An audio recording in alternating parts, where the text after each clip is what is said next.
നമസ്കാരം സാർ. നമസ്കാരം. സാർ, ഈ പാലായിലെ രാഷ്ട്രീയം നമ്മൾ ഒരുപാട് ചർച്ച ചെയ്തിട്ടുള്ളതാണ്. മാണി സാർ അറിയപ്പെടുന്നത് തന്നെ പാലായിലെ മാണിക്യം എന്നാണ്. അപ്പോൾ പക്ഷേ ഇന്നിപ്പോൾ മാണി സാറ് ഇല്ല. കേരള കോൺഗ്രസ് എം വാസ്തവത്തിൽ അനാഥമായി എന്ന് തന്നെ പറയാം. എന്നാൽ കേരള കോൺഗ്രസ് എമ്മിനെ നയിക്കുന്നത് അദ്ദേഹത്തിൻ്റെ മകൻ ജോസ് കെ മാണിയാണ്. ജോസ് കെ മാണി ആകട്ടെ ഇപ്പോൾ ഇടത് പാളയത്തിലാണ്. പക്ഷേ ഇനി അദ്ദേഹത്തിൻ്റെ ഭാവി എന്താകും? കാരണം കേരളത്തിൽ അങ്ങോളം ഇങ്ങോളം ഇടതുപക്ഷത്തിന് വലിയ തിരിച്ചടി തദ്ദേശ തെരഞ്ഞെടുപ്പിൽ നേരിട്ട് കഴിഞ്ഞു. വരുന്ന നിയമസഭാ തെരഞ്ഞെടുപ്പിലും ഫലം മറിച്ചാകാൻ ഇടയില്ല. അങ്ങനെയെങ്കിൽ ജോസ് കെ മാണിയുടെ രാഷ്ട്രീയ ഭാവി എന്തായിത്തീരും? അതൊരു കാര്യം. അതുപോലെ തന്നെ ഇപ്പോൾ അവിടെ പാലാ മുനിസിപ്പാലിറ്റിയിലടക്കം UDF സ്വതന്ത്രന്മാരുടെ പിന്തുണയോടുകൂടി അല്ലെങ്കിൽ സ്വതന്ത്രന്മാരെ മുന്നിൽ നിർത്തിക്കൊണ്ട് UDF ഭരണം പിടിച്ചിരിക്കുന്നു. ജോസ് കെ മാണിക്കും LDFനും കനത്ത തിരിച്ചടി. സത്യത്തിൽ അതൊരു കനത്ത തിരിച്ചടി തന്നെയാണ്. ഈ സാഹചര്യങ്ങളെല്ലാം മുന്നിൽ വെച്ചുകൊണ്ട് ഈ പശ്ചാത്തലത്തിൽ ഇത് വിശകലനം ചെയ്യുമ്പോൾ ജോസ് കെ മാണിയുടെ രാഷ്ട്രീയ ഭാവിയെക്കുറിച്ച് അങ്ങേക്ക് എന്താണ് പറയാനുള്ളത്? പ്രശാന്ത് ചോദിച്ച ചോദ്യത്തിന് രണ്ട് വശമാണ്. ഒന്ന് ജോസ് കെ മാണിയുടെ രാഷ്ട്രീയ ഭാവി, രണ്ടാം ഭാഗം ചോദിച്ചിരിക്കുന്നത് പാലായിലെ രാഷ്ട്രീയ സംഭവ വികാസം. അപ്പോൾ ആദ്യം ചോദിച്ച ചോദ്യം, ജോസ് കെ മാണിയുടെ രാഷ്ട്രീയ ഭാവി ഞാൻ പ്രവചിക്കാൻ നിൽക്കുന്നില്ല. അതിനകത്ത് നമ്മൾ മനസ്സിലാക്കേണ്ട ഒരു കാര്യം, ജോസ് കെ മാണി എന്ന് പറഞ്ഞൊരു നേതാവ് ഇവിടെ വന്നത് കേരള കോൺഗ്രസ്സിലെ താഴെ തട്ടി പ്രവർത്തിച്ച് കഠിനാധ്വാനം കൊണ്ട് നേതാവായ ഒരാളല്ല. മക്കൾ രാഷ്ട്രീയത്തിൻ്റെ സത്ഫലങ്ങളുടെ ഭാഗമായിട്ടാണ് അദ്ദേഹം വന്നത്. അത് ജോസ് കെ മാണി മാത്രമല്ല, മക്കൾ രാഷ്ട്രീയത്തിൻ്റെ ഭാഗമായിട്ടാണ് K മുരളീധരൻ വന്നത്, ഗണേഷ് കുമാർ വന്നത്, അതുപോലെ തന്നെ അനൂപ് ജേക്കബ്, ഷിബു ബേബി, ബാബു ദിവാകരൻ, ഇവരെല്ലാം അങ്ങനെയാണ് വന്നത്. പക്ഷേ അതിൻ്റെ പ്രത്യേകത, ഇവരിൽ നിന്നൊക്കെ ജോസ് കെ മാണിയെ ഇവിടെ വ്യത്യസ്തനാക്കുന്നു എന്ന് ചോദിച്ചാൽ, ഇപ്പം ഗണേഷ് കുമാർ കേരള രാഷ്ട്രീയത്തിൽ ഒരുപാട് വിവാദങ്ങൾ സൃഷ്ടിച്ച ആളാണ്. ഇത്രയും വിവാദം സൃഷ്ടിച്ച ഒരു മന്ത്രിയും MLAയും രാഷ്ട്രീയ നേതാവും കുറഞ്ഞ കാലത്തിൻ്റെ കേരളത്തിലില്ല. പക്ഷേ അടുത്ത തെരഞ്ഞെടുപ്പിലും പത്തനാപുരത്ത് നിന്നാൽ ഗണേഷ് കുമാർ ജയിക്കും, അത് ഉറപ്പായിട്ടും ജയിക്കും. കാരണം പത്തനാപുരത്ത് തൊട്ടടുത്ത കോൺസ്റ്റിറ്റ്യുവൻസിയാണ് കോന്നി. അപ്പം പത്തനാപുരത്തുകാർ ചോദിക്കുന്നത് ഗണേഷ് കുമാറിൻ്റെ സ്വഭാവത്തെക്കുറിച്ച് ഞങ്ങളതിനെ ചിന്തിക്കുന്നത്. ഞങ്ങളുടെ MLA ഞങ്ങൾക്ക് ഒരു കാര്യം പറഞ്ഞാൽ ഓടിച്ചെന്നാൽ ആരെയും ചേർത്ത് പിടിക്കും, എല്ലാവരെയും പേഴ്സണലായിട്ട് അറിയാം. ഒരു ചടങ്ങുണ്ടെങ്കിൽ വീട്ടിൽ വരും, വീട്ടുകാരനായിട്ട് ഞങ്ങളുടെ കൂടെ നിൽക്കും. അത് ഞങ്ങൾ നോക്കിയാൽ പോരെ. സിനിമയിൽ എന്ത് ചെയ്യുന്നു, വേറെ എന്ത് ചെയ്യുന്നു, അത് ഞങ്ങളുടെ ഹെഡേക്കല്ല. ഗണേഷ് കുമാർ, അതാ ഞാൻ പറഞ്ഞത്, ഇലക്ഷൻ വരുന്നതിന് മുമ്പ് തന്നെ നമുക്കറിയാം മണ്ഡലത്തിലെ ജനങ്ങളുമായിട്ട് അത്രയേറെ ബന്ധമുള്ള അതാണ് അതിൻ്റെ കാര്യം. K മുരളീധരനെ എല്ലാവരും കുഞ്ഞിക്കുട്ടൻ എന്നൊക്കെ പറഞ്ഞ് കളിയാക്കിയെങ്കിലും K മുരളീധരൻ കരുണാകരൻ്റെ പേരിലാണ് വന്നതെങ്കിലും വന്നു കഴിഞ്ഞപ്പോൾ K മുരളീധരൻ്റെ ഒരു സ്ഥാനം മുരളീധരൻ ഉറപ്പിച്ചു. പ്രധാനപ്പെട്ട നേതാക്കന്മാരുടെ ഇടയിൽ തന്നെ മുരളീധരൻ ഉറപ്പിച്ചെടുത്തു. തലയെടുപ്പുള്ള അത് മുരളീധരൻ്റെ നാവിൻ്റെ ബലത്തിൽ കൂടാണ്. കരുണാകരൻ്റെ പാരമ്പര്യമുണ്ട്, അതാണ് അവിടെ എത്തിച്ചതല്ലേ ഉള്ളൂ. നിലനിർത്തിയത് മുരളീധരൻ്റെ കഴിവല്ലേ. പിന്നെ മറ്റൊരാൾ അനുജ് ജേക്കബിന് ഒരു നിശബ്ദ സാന്നിധ്യമാണ് കേരള രാഷ്ട്രീയത്തിൽ. അനുജ് ജേക്കബിൻ്റെ അച്ഛൻ മരിച്ചുപോയെങ്കിലും അദ്ദേഹം കുഴപ്പമില്ല, അദ്ദേഹത്തിൻ്റെ അമ്മായിയച്ഛനുണ്ട്. അദ്ദേഹത്തിൻ്റെ സംരക്ഷണത്തിൽ വളരുന്ന ഒരു നഴ്സറി കുട്ടിയാണ്. അതുകൊണ്ട് അദ്ദേഹത്തിന് പിറവം മതി, വേറെ ഒന്നും ഇല്ല. അതിനപ്പുറത്ത് ഒരു പാർട്ടി വളർത്താൻ അദ്ദേഹത്തിന് പരിപാടി ഉണ്ടെന്ന് എനിക്ക് തോന്നുന്നില്ല. അങ്ങനെ പാർട്ടിയുമില്ല. TM ജേക്കബിൻ്റെ പാർട്ടി എന്ന് പറഞ്ഞ ഒരാളെ എനിക്കറിയത്തില്ല. അനുജ് ജേക്കബിനെ ഞാൻ കണ്ടുള്ളൂ. പ്രശാന്ത് കണ്ടിട്ടുണ്ടെങ്കിൽ മഹാഭാഗ്യം, ഞാനങ്ങനെ കണ്ടിട്ടില്ല. പിന്നെ ഉണ്ടായിരുന്ന ആള് ജോണി നെല്ലൂരാണ്, എവിടെയാണെന്ന് അറിയാമല്ലോ. പിന്നെ വരുന്ന ഒരാളെന്ന് പറഞ്ഞാൽ ബാബു ദിവാകരൻ, TK ദിവാകരൻ്റെ പാരമ്പര്യം. അദ്ദേഹം വന്നു, അദ്ദേഹം മന്ത്രിയായി. അദ്ദേഹത്തിന് ചില രാഷ്ട്രീയ തീരുമാനങ്ങൾ എടുത്തതിൽ പറ്റിയ തെറ്റുകൊണ്ടാണ് പിന്നീട് അദ്ദേഹം അപ്രസക്തനായി പോയത്. ഇപ്പോഴും RSPയുടെ 3 നേതാക്കന്മാർ ഒരാൾ തന്നെയാണ്. ഇങ്ങനെ അവിടെ ഇവിടെയൊക്കെ പേരുകൾ ഇടയ്ക്കിടയ്ക്ക് കേൾക്കാമല്ലോ. അദ്ദേഹം നിയമസഭയിലെ അംഗമായിരുന്നു, മന്ത്രിയുമായിരുന്നു. ഷിബു ബേബിയോൺ, അദ്ദേഹവും നിയമസഭയിലെ അംഗവുമായിരുന്നു, മന്ത്രിയായി ബേബിയോണിൻ്റെ മകൻ. പക്ഷേ ഈ തോറ്റുപോയെങ്കിലും ഇപ്പോഴും RSPയുടെ രാഷ്ട്രീയം ഉയർത്തിപ്പിടിച്ചുകൊണ്ട് കേരള രാഷ്ട്രീയത്തിൽ ആ RSPയുടെ ഇടത്തിൽ സജീവമായിട്ട് നിലനിൽക്കുന്ന ഒരാളാണ് ഷിബു ബേബി ജോൺ. അപ്പോൾ ഇതിൻ്റെ പ്രോബ്ലം എന്താണെന്ന് വെച്ചാൽ ഇവരൊക്കെ അവരുടെ കളത്തിൽ നിറഞ്ഞു നിന്ന് കളിക്കുന്ന ആളുകളാണ്. അവർക്കൊക്കെ സേഫായിട്ടൊരു കോൺസ്റ്റിറ്റ്യുവൻസി ഉണ്ട്. ഞാനീ പറഞ്ഞ പത്തനാപുരം, അത് ഗണേശിൻ്റെ കോൺസ്റ്റിറ്റ്യുവൻസിയാണ്, മറ്റുള്ളിടത്ത് എവിടെയല്ലേ ആയിക്കോട്ടെ. പക്ഷേ ജോസ് കെ മാണിക്ക് പറ്റിയൊരു കുഴപ്പം, അദ്ദേഹത്തിൻ്റെ കോൺസ്റ്റിറ്റ്യുവൻസി ഇല്ല. ഇവരെല്ലാം അവരുടെ പാർട്ടിയുടെ മന്ത്രിമാരായിരുന്നു. അപ്പോൾ അടുത്ത പ്രാവശ്യം ഇടതുപക്ഷം വരുന്നെങ്കിൽ ബാലകൃഷ്ണപിള്ള ഗ്രൂപ്പ് കേരള കോൺഗ്രസിൻ്റെ മന്ത്രി ഗണേഷ് കുമാർ, കാരണം ഗണേഷ് കുമാറാണ് അത് കൈകാര്യം ചെയ്യുന്നത്. പക്ഷേ ജോസ് കെ മാണിക്ക് പറ്റിയൊരു കുഴപ്പം, 53 വർഷം അജയ്യനായിട്ട് മാണി സാർ നിന്ന മണ്ഡലമാണ് പാല. ആ പാല കൈവിട്ടു പോയി. അത് കൊച്ചൊരു കാര്യമല്ലത്. അതെ. അപ്പോൾ മാണി സാർ ഫൈറ്റ് ചെയ്ത് ഉറപ്പിച്ചെടുത്ത ആ നിയോജക മണ്ഡലമേ കൈവിട്ടുപോയി. അദ്ദേഹത്തിന് ഒട്ടും സേഫ് അല്ല പാല.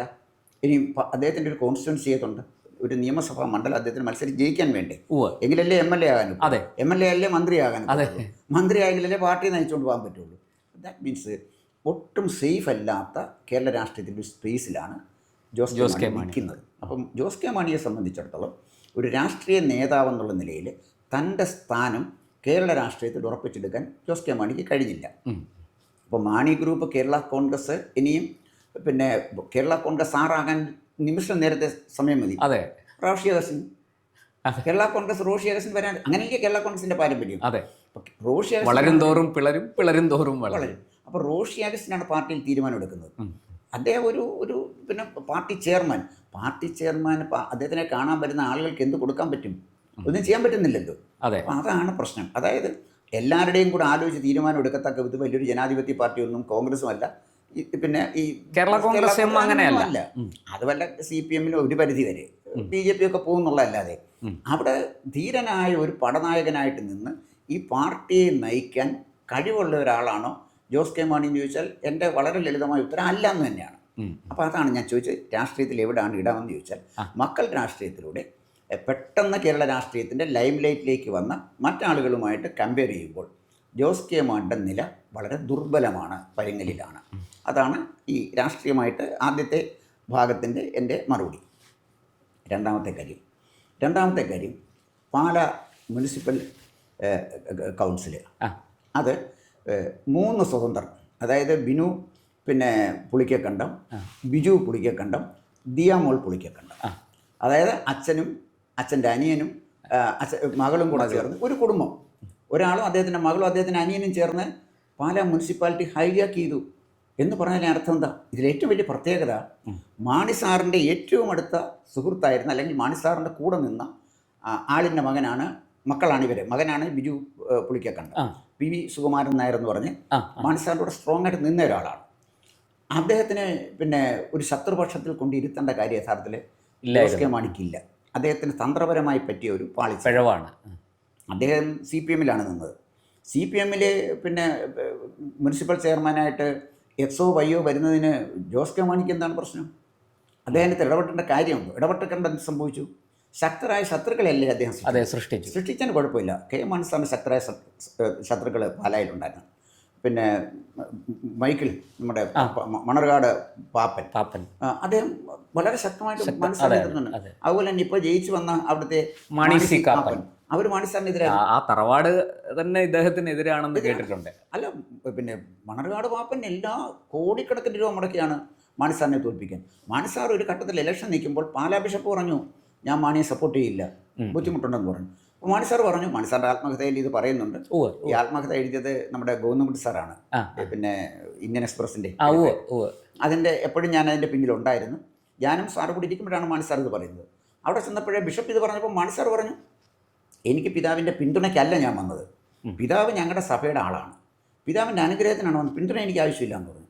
പിതാവിൻ്റെ പിന്തുണ വേണ്ടാണ്, വയലിൽ പിതാവായിരുന്നു, ഈസിയായിട്ട് മാണി സാർ ജയിച്ചു. ഞാൻ പറഞ്ഞ പാലാ ബിഷപ്പ് എതിർത്തിട്ടും ജയിച്ചു വന്ന ആളാണ് കെ മാണി സാറ്. അപ്പം മാണി സാറ് തീയിൽ കുരുത്താണ്, വെയിലത്ത് വാടത്തില്ല. പക്ഷേ ഈ പിന്നെ ജോസ് കെ മാണിക്ക് ആ പാരമ്പര്യത്തോളം അദ്ദേഹം നമ്മൾക്ക് ഒരു ചെറിയ ചെടിയാണ് മതിയെങ്കിൽ, ഒരു ബോൺസായി ആ മതിയെങ്കിൽ നമ്മൾ ചെടിച്ചട്ടി വളർത്താം. അതൊരു പിന്നെ ചൈനീസ് പഴമൊഴിയാണ്. നിങ്ങൾക്ക് ഒരു ചെറിയ വൃക്ഷം, ഒരു ചെടി വളരാതെ വീട്ടിൽ സംരക്ഷിച്ച് വെച്ചാൽ ബോൺസായി ആയിട്ട് വളർത്തണം. അതല്ല, നിങ്ങൾക്കൊരു മഹാവൃക്ഷമാണ് വെക്കേണ്ടതിൽ മണ്ണിൽ നടണം. മണ്ണിൽ നട്ട വൃക്ഷമല്ല ജോസ് കെ മാണി, ഇതൊരു ബോൺസായി ആണ്. ഇവിടെ നിന്നെടുത്ത് വേറെ ഇടത്തോട്ട് വെക്കാം. മറ്റേ മക്കൾ രാഷ്ട്രീയത്തിൽ നിന്ന് വന്നവരൊക്കെ മണ്ണിൽ നിന്നാണ് വന്നത്. മണ്ണിൽ നിന്ന് വന്നിരുന്നെങ്കിൽ അദ്ദേഹം ഇവരെ പിണക്കുമായിരുന്നില്ല. ഏത് ഈ പുളിക്കക്കണ്ടത്തിൽക്കാരെ അവരെക്കുറിച്ച് എനിക്കറിയില്ല, അവരെ പ്രബലരാണ് എന്ന് പിന്നീട് നമുക്ക് ഒരു ജേർണലിസ്റ്റ് എന്ന നിലയിലാണ് ഞാൻ മനസ്സിലായി. പിന്നീടാണ് ഞാൻ അറിയുന്നത് ഈ PV സുകുമാരൻ നായരുടെ മകനാണ് പിന്നെ ബിജു പുളിക്കക്കണ്ടം എന്നൊക്കെ. അവർ ചെയ്തൊരു കാര്യം വെച്ചാൽ ജോസ് കെ മാണി താമസിക്കുന്ന വാർഡിൽ പോലും 13, 14, 15 അങ്ങനെ കണ്ടാണ് വാർഡ്, അടുത്തടുത്ത വാർഡ്. അവിടെ നിന്ന് അച്ഛനും ചിറ്റപ്പനും മോളും എല്ലാം ജയിച്ചു വരിക, അതും ജോസ് കെ മാണിയെ അസ്തപ്രജ്ഞനാക്കിക്കൊണ്ട്. അതിൻ്റെ അർത്ഥം എന്താണെന്ന് ചോദിച്ചാൽ കേരള കോൺഗ്രസിൻ്റെ കാലിനടിയിലെ മണ്ണ് ഒലിച്ചു തുടങ്ങി. കേരള കോൺഗ്രസ് എമ്മിൻ്റെ രണ്ട്, എനിക്ക് തോന്നുന്നത് ആ ട്രെൻഡ് കണ്ടിട്ട് അവിടെ ഒരു പക്ഷേ ഒരു ഹിന്ദു കൺസോളിഡേഷൻ ഉണ്ടാകാനുള്ള സാധ്യത ഞാൻ കാണുന്നു. കാരണം നമ്മൾ ഈ വിചാരിക്കുന്ന പോലെ പാലാ ക്രിസ്ത്യാനിയുടെ മാത്രം മണ്ഡലമൊന്നുമല്ല. പാലായിൽ നന്നായിട്ട് ഈ നായർ സമുദായത്തിൽ നായന്മാരുണ്ട്, ഈഴവരുമുണ്ട്. മാണിസാറ ഒരേ സമയം സുകുമാരൻ നായരുമായിട്ടും വെള്ളാപ്പള്ളിയുമായിട്ടും നല്ല ബന്ധം.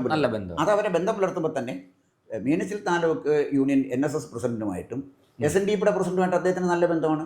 ഏത് അർദ്ധരാത്രിയിലും അദ്ദേഹത്തിന് കണ്ടവർക്ക് കാര്യം പറയാം, അവരുടെ കാര്യങ്ങൾ സാർ കേൾക്കും. ഇത് അത്ര ഒരു കമ്മ്യൂണൽ ഇക്വേഷൻ വളർത്തിക്കൊണ്ടുവന്ന ആളാണ്. ഒരു സാമുദായിക സൗഹാർദ്ദം, അതിൻ്റെ ഒരു രസതന്ത്രം മാണിസാർ നന്നായിട്ട് കൈകാര്യം ചെയ്തു. ആ ഇക്വേഷൻ മാണിസാർ മെയിൻറ്റെയിൻ ചെയ്തു. ഇപ്പോൾ പുളിക്കക്കണ്ടത്തിനെ ഇദ്ദേഹം ശത്രുവായിട്ട് പ്രഖ്യാപിച്ചപ്പോൾ അദ്ദേഹം പറഞ്ഞത് പുളിക്കക്കണ്ടം ഇട്ടിരിക്കുന്ന ഷർട്ടിൻ്റെ താഴെ അടിയിൽ കാവി ഉണ്ട്. അദ്ദേഹം ഇട്ടിരിക്കുന്ന അടി കാവി ഉണ്ടെങ്കിൽ ജോസ് കെ മാണിക്ക് എന്താ? CPMൻ്റെ ഒരു മുനിസിപ്പൽ ചെയർമാൻ ഒരാളാകാൻ പാടില്ല എന്ന് പറയുമ്പോൾ ഉണ്ടാകുന്ന പക വളരെ വലുതാണ്. അതുകൊണ്ട് സംഭവിച്ചെന്താണെന്ന് ചോദിച്ചാൽ 2024 തിരഞ്ഞെടുപ്പ് വരുമ്പോൾ ഒരു കാരണവശാലും പാലായിൽ നിന്ന് ഏത് മുന്നണിയിൽ നിന്നാലും ജോസ് കെ മാണിക്ക് ജയിക്കാൻ പറ്റില്ല. ജോസ് കെ ജയിക്കാനേ പറ്റില്ല, വോട്ടും കിട്ടില്ല. 26 കഴിഞ്ഞാൽ പിന്നെ പോയില്ലേ 5 കൊല്ലം, 31 വരെ ആയില്ലേ, മന്ത്രിയായില്ല. പിന്നെ ഇദ്ദേഹത്തിന് എന്ത് ചെയ്യാൻ പറ്റും? അവിടെ രാജ്യസഭയിൽ ഇപ്പം ഇരിക്കുക, രാജ്യസഭയുടെ ടൈം തീരത്തില്ലേ? തീർന്ന് ഇവിടെ വന്നിട്ട് എന്ത് ചെയ്യും? തീർന്ന് ഇവിടെ വന്നാൽ ഇപ്പോൾ ഇലക്ഷൻ കഴിഞ്ഞ് ഇവിടുത്തെ ഇതൊക്കെ തകിടം മറിയുകയാണെങ്കിൽ കഴിഞ്ഞു കഥ, തീർന്നു. അപ്പോൾ ഇതിൻ്റെ പ്രോബ്ലം എവിടെയാണെന്ന് വെച്ചാൽ തിരിച്ചിവിടെ വരുമ്പോൾ ആരുമില്ലാത്ത അല്ലെങ്കിൽ അധികാരമില്ലാത്തൊരു പാർട്ടിയുടെ ചെയർമാൻ എന്ന് പറയുമ്പോൾ നോമാൻസ് ലാൻഡിലെ രാജാവിനെ പോലെ വരും. അദ്ദേഹത്തിന് എന്തോ കാര്യം? രാജാവ് എന്ന് പറഞ്ഞുകൊണ്ടിരിക്കുകയെന്നേ ഉള്ളൂ. വാസ്തവത്തിൽ അത് വെള്ളത്തിൽ വരയ്ക്കുന്ന വര പോലെയാണ്. അത്രയേ ഉള്ളൂ പ്രശാന്ത്. അപ്പോൾ അതിൻ്റെ കാര്യം വെച്ചാൽ നമ്മൾ കണക്കൂട്ടൽ നോക്കാമെങ്കിൽ മാണി ഗ്രൂപ്പ് കേരള കോൺഗ്രസിൻ്റെ നില വളരെ പരിഗണനയിലാണ്. ജോസ് കെ മാണി എന്ന് പറഞ്ഞൊരു നേതാവ് എന്നുള്ള നിലയിൽ അദ്ദേഹത്തിൻ്റെ സാധ്യത മങ്ങി വരികയാണ്. ഞാൻ അദ്ദേഹമായിട്ട് വളരെ അടുത്ത ബന്ധം ഒരു കാലത്ത് പുലർത്തിയിരുന്ന ഒരാളാണ്. അദ്ദേഹത്തിൻ്റെ പ്രശ്നം എന്താണെന്ന് ചോദിച്ചാൽ അദ്ദേഹത്തിന് ഈ മാനേജ്മെൻറ്റ് അറിയത്തില്ല. മാണിസാറിന് നന്നായിട്ട് അറിയാം. മാണിസാറിൻ്റെ കയ്യിൽ കിട്ടുന്ന ഓരോ ആളിലും എന്ത് സാധ്യതയുണ്ടെന്ന് മാണിസാറിന് അറിയാം. ഈ പെലെ നല്ല ഫുട്ബോളറായത് പെലെയല്ല പലപ്പോഴും ഗോളടിക്കുന്നത്, ഗോൾ പോസ്റ്റിന് അടുത്ത് നിൽക്കുന്ന ആളിൻ്റെ പിന്നെ പാദത്തിലേക്ക് ബോൾ പായിച്ചു കൊടുക്കുകയാണ്. അപ്പോൾ ആ പാസ്സാണ് ഗോളിന് കാരണമാണ്. അതാണ്. അല്ല എല്ലാ ഗോളും ഞാൻ അടിക്കണം എന്ന് വിചാരിച്ച പെലേക്ക് ഒരിക്കലും ഒരു ഫുട്ബോൾ മാന്ത്രികനാകാൻ പറ്റില്ല. ജോസ് കെ മാണിയുടെ പ്രശ്നവും അതുതന്നെയാണ്. ഇപ്പോൾ അദ്ദേഹം തന്നെ ഈ ബിനു പിന്നെ പുളിക്കക്കണ്ടത്തിനെ മാത്രമല്ല, മാണിസാറിൻ്റെ പഴയകാല പേഴ്സണൽ സ്റ്റാഫിൽപ്പെട്ട ഒരാളാണ് സിബി. മാണിസാറിൻ്റെ കൂടെ ഉണ്ടായിരുന്ന ആളാണ്. എനിക്കറിയാം, ഞാൻ മാണിസാറിൻ്റെ അഡീഷണൽ പ്രൈവറ്റ് സെക്രട്ടറി അല്ലായിരുന്നു. എനിക്കറിയാം. അവരിൽ പലരും ജോസ് കെ മാണിയുമായിട്ട് ഒരുപാട് അകന്നുപോയി. അപ്പോൾ മാണിസാറുമായിട്ട് വളരെ അടുത്ത ബന്ധം പുലർത്തിയിരുന്ന പല ആളുകളെയും ജോസ് കെ മാണി അപക്വമായ തീരുമാനം കൊണ്ടോ പെരുമാറ്റം കൊണ്ടോ അദ്ദേഹത്തിൻ്റെ ശത്രുവാക്കി മാറ്റി. ഈ ശത്രുവായാലൊരു കുഴപ്പമിടാമെന്ന് ചോദിച്ചു കഴിഞ്ഞാൽ പിന്നെ അവർ പക മനസ്സിലാക്കി. അതാണ് ഞാൻ പറഞ്ഞത്. ഇപ്പം പാലാ മുനിസിപ്പൽ ചെയർപേഴ്സൺ, അവരുടെ ഏറ്റവും വലിയ ശത്രു CPMോ കോൺഗ്രസോ അല്ല, ജോസ് കെ മാണി എന്ന് പറയുന്ന കേരള കോൺഗ്രസ് നേതാവാണ്. അവിടെ പിൻ പോയിന്റ് ചെയ്യപ്പെട്ടു. അതാണ് ഞാൻ പറഞ്ഞത്. വ്യക്തിപരമായി ടാർഗറ്റ് ചെയ്യും. ആ വ്യക്തിപരമായി ടാർഗറ്റ് ചെയ്യുമ്പോൾ അതിനെ മറികടക്കണമെങ്കിൽ അതിനുള്ള കഴിവാണ്. ബിജു പുളിക്കക്കണ്ടത്തിൽ പിന്നെ BJPക്കാരനാ, അയാൾക്ക് കൊടുക്കാൻ പറ്റില്ല, നിങ്ങൾ വേറെ ആളിനെ കൊടുത്തോളൂ, ഞാൻ ജയിപ്പിച്ചു തരാം എന്ന് പറയാൻ കഴിയുവേണ്ടേ? ഇല്ല. ഇനി മറ്റൊരു കാര്യം ഞാൻ പറയാം. പിണറായി വിജയൻ പിന്നെ പാലായിൽ ഒരു മീറ്റിങ്ങിന് പ്രസംഗിക്കാനായിട്ട് ചെന്നു, ഈ പിന്നെ ഇവരുടെ കേരള യാത്രയ്ക്ക്. അവിടെ ചെന്നപ്പോൾ ജോസഫ് ചാഴിക്കാടനാണ് തോമസ് ചാഴിക്കാടനാണ് പ്രസംഗിച്ചുകൊണ്ടിരുന്നത്. അദ്ദേഹം മറ്റൊന്നും പറഞ്ഞില്ല, റബ്ബർ കർഷകരുടെ ചില പ്രശ്നങ്ങൾ പറഞ്ഞു. അപ്പം ഇത് നീണ്ടുപോയപ്പോൾ മുഖ്യമന്ത്രി അസ്വസ്ഥനായി. വളരെ വിളറിയെടുത്ത് റോഷി അഗസ്റ്റിനും ജോസ് കെ മാണിയും എന്ന് മഹാപരാധം ചാഴിക്കാടൻ പറഞ്ഞതുപോലെ നിർത്ത് മുഖ്യമന്ത്രി നിർത്താൻ പറയുന്നു. ഒരാൾ പ്രസംഗിച്ചുകൊണ്ടിരിക്കുക, MP ആണ്, അയാൾ പ്രസംഗിക്കാൻ അനുവദിക്കണ്ടേ? അദ്ദേഹത്തിനെ കൊണ്ട് അവിടെ ഇരുത്തി മുഖ്യമന്ത്രി പ്രസംഗിക്കാൻ തുടങ്ങിയപ്പോൾ അദ്ദേഹം ജോസഫ് ചാഴിക്കാടനെ പിന്നെ ബോധമൊന്നും ഇല്ലാത്ത ഒരാളാണെന്നുള്ള മട്ടിൽ മുഖ്യമന്ത്രി പ്രസംഗിക്കുകയും ചെയ്തു. അപ്പം ഇത് കണ്ടാൽ ഈ പാലായിലെയും ഈരാറ്റുപേട്ട തൊടുപുഴയെ ക്രിസ്ത്യാനികൾ എപ്പോഴും അവർ പ്രകൃതിയുമായി ഫൈറ്റ് ചെയ്ത് നേടിയ ആളുകളാണ്, നല്ല കൃഷിക്കാരാണ്. അന്നത്തെ കാലത്ത് കാട്ടിലെ മൃഗങ്ങളുമായും മലമ്പനിയുമായി വെട്ടി അവരെ വല്ലാതെ പിന്നെ ഏതെങ്കിലും അവിഹിത മാർഗത്തിലല്ല പിന്നെ ഈ ക്രിസ്ത്യാനികൾ പണം ഉണ്ടാക്കിയത്. അവർ കൃഷി ചെയ്തും കച്ചവടം ചെയ്ത് നേരായ മാർഗത്തിൽ പണം ഉണ്ടാക്കിയവരാണ്, അത്യധ്വാനം കൊണ്ടുണ്ടാക്കിയവരാണ്. അധ്വാനിക്കുന്ന അവരെ ഒരാളെ അംഗീകരിക്കണമെങ്കിൽ ലീഡർഷിപ്പ് ക്വാളിറ്റി ഉള്ളവരെ അംഗീകരിക്കത്തുള്ളൂ. മാണിസാറിൻ്റെ പ്രത്യേകത, മാണിസാറിന് ലീഡർഷിപ്പ് ക്വാളിറ്റി ഉണ്ട്. മാണിസാറിൻ്റെ കൂടെ നിന്നാൽ മാണിസാറ് കാര്യം തീരുമാനമെടുത്താൽ ചെയ്യും. മാണിസാറിന് സ്നേഹമുണ്ട്, കൂടെ നിന്നാൽ അതുകൊണ്ട് അദ്ദേഹം കൈവിടത്തില്ല. അത്തരമൊന്നും ജോസ് കെ മാണിന്ന് പ്രതീക്ഷിക്കാൻ പറ്റില്ല. അപ്പം ഞാൻ പറഞ്ഞു വന്നത്, ജോസ് കെ മാണി ഒരു പൊളിറ്റിക്കൽ ലീഡർ എന്ന നിലയിൽ മാത്രമല്ല, ഒരു നല്ല എല്ലാവരെയും ചേർത്ത് നിർത്തുന്ന കാര്യത്തിൽ പോലും അദ്ദേഹം പരാജയപ്പെട്ടപ്പോഴേ കേരള കോൺഗ്രസിൻ്റെ ഇടം ചുരുങ്ങി വരുന്നു എന്നാണ് എനിക്ക് തോന്നുന്ന ഒരു കാര്യം. മറ്റൊരു കാര്യം, ഇനി യു ഡി എഫിലേക്ക് പോകാമെന്ന് വിചാരിക്കാം. യു ഡി എഫിലേക്ക് ചെന്നാൽ എടുക്കാൻ ഒക്കില്ല എന്ന് പറഞ്ഞ് ജോസഫ് ഗ്രൂപ്പ് സ്ട്രോങ് ആയിട്ട് നിൽക്കും. അതെ, ശക്തമായ പ്രതിരോധം ഉയർത്തും. അവരുടെ 4-5 കൊല്ലം കഷ്ടകാലത്ത് ഞങ്ങൾ ഒപ്പം നിന്നിട്ട് നിങ്ങൾ പോയി ജോസ് കെ മാണിയെ കൊണ്ടുവന്നുകൊണ്ട് എന്ത് പറയുന്നോ? അപ്പോൾ മാണി ഗ്രൂപ്പ് കേരള കോൺഗ്രസ് ഇപ്പോൾ യു ഡി എഫിലോട്ട് വന്നതുകൊണ്ട് ഒരു അത്ഭുതവും നടക്കാൻ പോകുന്നില്ല. ഒരു അത്ഭുതവും നടക്കാൻ പോകുന്നില്ല. ജോസ് കെ മാണി ഇല്ലാതെയാണല്ലോ കോട്ടയവും ഇടുക്കിയും പത്തനംതിട്ടയും എറണാകുളവും ഒക്കെ അവർ ജയിച്ച് കയറി. ഇടതുപക്ഷം ജയിച്ച ചില സ്ഥലങ്ങളിലൊക്കെ ജോസ് കെ മാണിയുടെ ഗ്രൂപ്പുകാരോ അല്ലെങ്കിൽ മാണി ഗ്രൂപ്പും ജയിച്ചിട്ടുണ്ട് എന്നുള്ളതല്ലാതെ മാണി ഗ്രൂപ്പ് കേരള കോൺഗ്രസിനെ ഇങ്ങോട്ട് യു ഡി എഫിലോട്ട് കൊണ്ടുവന്നാൽ അത്ഭുതം നടക്കുമെന്ന് വിചാരിക്കുന്ന ഒരു രാഷ്ട്രീയ നിരീക്ഷകനേ അല്ല ഞാൻ. അതുകൊണ്ട് ഒരു പ്രയോജനവും യു ഡി എഫിന് ഉണ്ടാകാൻ പോകുന്നില്ല. ഉണ്ടാകുമായിരുന്നു. ആ പാർട്ടിയെ നയിച്ചുകൊണ്ടിരുന്നത് കെ എം മാണി സാറായിരുന്നു. കേരള കോൺഗ്രസ് മാണി ഗ്രൂപ്പ് എന്ന് പറഞ്ഞാൽ മാണി സാറല്ല, വേറെ എന്താണ്? അങ്ങനെ ഒരു തൻ്റെ പേഴ്സണാലിറ്റി എസ്റ്റാബ്ലിഷ് ചെയ്യാൻ ജോസ് കെ മാണിക്ക് കഴിഞ്ഞിട്ടില്ല. ഇപ്പോഴത്തെ വോട്ടിംഗ് ട്രെൻഡ് അനുസരിച്ച് ഞാൻ നോക്കിയിട്ട് അടുത്ത പ്രാവശ്യം കേരള കോൺഗ്രസ്സിന് സേഫായിട്ട് ഒരു സീറ്റ് ഞാൻ കാണുന്നില്ല. ഒരു സീറ്റും ഇല്ലാതെ വന്നാൽ, ഒരു സീറ്റും ഇല്ല വരുന്ന അത്ഭുതമൊന്നുമല്ല. ആർ എസ് പിക്ക് 2 ഇലക്ഷനായി സീറ്റ്. കൊല്ലത്ത് നിറഞ്ഞു നിന്ന പാർട്ടിയാണ് ആർ എസ് പി. സീറ്റില്ലല്ലോ. 2016-ലും ഇപ്പോഴിതാ 2021-ലും അവർക്ക് സീറ്റില്ല. പിന്നെ കേരള കോൺഗ്രസ് പല ഗ്രൂപ്പുകളുണ്ടല്ലോ, അവർക്കും സീറ്റില്ല. അപ്പോൾ പിന്നെ ഈ ആന്റണി രാജു ഒരു പ്രത്യേക സാഹചര്യത്തിൽ ജയിച്ചു എന്നുള്ളതല്ലാതെ അതൊരു പാർട്ടിയല്ലല്ലോ, അതൊരു വ്യക്തിയാണ്. ഒരു വ്യക്തിയാണ്. അങ്ങനെ ഒരു വ്യക്തിയായി പോലും ചുരുങ്ങാൻ ജോസ് കെ മാണി കഴിയണമെങ്കിൽ അദ്ദേഹത്തിൻ്റെ കേരള നിയമസഭയിൽ അദ്ദേഹത്തിൻ്റെ പ്രസൻസ് ഉണ്ടാകണം. ആന്റണി രാജു പിടിച്ചിരിക്കുന്നത് MLA ആയിരുന്നു. അതെ അതെ. അതിനുള്ള ഒരു സാധ്യതയാണ് ഇവിടെ ഇല്ലാതെ പോയത്. അതുകൊണ്ട് എൻ്റെ ഒരു കാൽക്കുലേഷന് 2026-ൽ LDFിനെ കാത്തിരിക്കുന്നത്, ഇനി നമുക്ക് സമയമുണ്ട്, കനത്ത പരാജയമാണ് എങ്കിൽ ഒരു സീറ്റും കേരള കോൺഗ്രസിന് കിട്ടാത്ത സ്ഥിതി വരുമോ? ഇനി ഏതെങ്കിലും ഒരാൾ ജയിച്ചു എന്ന് വെച്ചു, റോഷി അഗസ്റ്റിൻ ജയിച്ചു, റോഷി അഗസ്റ്റിൻ MLA ആകുകയും ജോസ് കെ മാണി ഒന്നുമില്ലാതെ നിൽക്കുകയല്ലേ. അതേ MP ആണെന്ന് പറഞ്ഞാൽ എനിക്ക് തീർന്നില്ലേ? 2-3 വർഷം കഴിയുമ്പോഴത്തേക്ക് MP അത് കഴിഞ്ഞു. പിന്നെ അദ്ദേഹത്തിനെക്കുള്ള പ്രയോജനം സമൂഹത്തിന് എന്താ, പാർട്ടിക്ക് എന്താ? അപ്പം അത് ഞാൻ കാണുന്നത് ഭാവി ഇന്നത്തെ ഒരു സാഹചര്യം വെച്ച് നോക്കുമ്പോൾ അത്ര ശുഭകരമല്ല. ഇനിയും അദ്ദേഹത്തിന് NDAയിലേക്ക് പോയാൽ എന്ത് സംഭവിക്കും എന്ന് ചോദിച്ചാൽ എനിക്കറിയില്ല. UDFിലേക്ക് തൽക്കാലം പോകാൻ കഴിയുമെന്ന് തോന്നുന്നില്ല. പോയാൽ തന്നെ പാർട്ടി പിളരും. അതുകൊണ്ട് UDFിലോട്ട് പോകണോ വേണ്ട എന്നൊക്കെ തീരുമാനിക്കുന്നത് ജോസ് കെ മാണിയല്ല, അത് റോഷി അഗസ്റ്റിനായിരിക്കും. കാരണം അദ്ദേഹത്തിൻ്റെ കയ്യിലാണ് ചരട്, അവിടെയാണ് കേരള കോൺഗ്രസിൻ്റെ കൾച്ചറും അതാണ്. അതുകൊണ്ട് ഇന്നത്തെ ഒരു പോക്ക് കണ്ടിട്ട് അദ്ദേഹത്തിൻ്റെ ഭാവി അത്ര ശുഭോദർക്കമായിട്ട് എനിക്ക് തോന്നുന്നില്ല. പിന്നെ അത്ഭുതങ്ങൾ നടന്നാൽ നമുക്ക് പറയാനൊക്കത്തില്ലല്ലോ. അത്ഭുതങ്ങൾ നടന്നാൽ രാഷ്ട്രീയമാണ്, LDF അധികാരത്തിൽ വരികയും വീണ്ടും മാണി ഗ്രൂപ്പ് കേരള കോൺഗ്രസ് ജയിച്ചു വരികയും ചെയ്യുകയാണെങ്കിൽ അദ്ദേഹത്തിന് തുടരുമ്പോഴും അദ്ദേഹം കേരള നിയമസഭയിലില്ല. മുഖ്യമന്ത്രി കാണുന്ന തൊട്ടടുത്തിരിക്കുന്ന റോഷി അഗസ്റ്റിനെയാണ്. അവർ സംസാരിക്കുന്ന റോഷി അഗസ്റ്റിനുമായിട്ടാണ്, ജോസ് കെ മാണിയായിട്ടല്ല. അപ്പം അവർ പാർട്ടിയെ ഇപ്പം നിയന്ത്രണം എന്ന് പറയുന്നത് റോഷി അഗസ്റ്റിൻ്റെ കയ്യിലാണ്.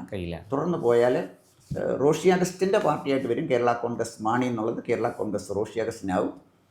പിന്നീട് അദ്ദേഹത്തിൻ്റെ ഒരു സ്പേസ് കിട്ടത്തക്ക വിധത്തിൽ തൻ്റെ വ്യക്തിപ്രഭാവം കൊണ്ട് പാർട്ടിയെ നിയന്ത്രിക്കാനുള്ള ഒരു കഴിവ് അദ്ദേഹത്തിന് ഇനിയും കേരളത്തിൽ തെളിയിക്കേണ്ടിയിരിക്കുന്നു. അതാണ് ഞാൻ പറഞ്ഞത്.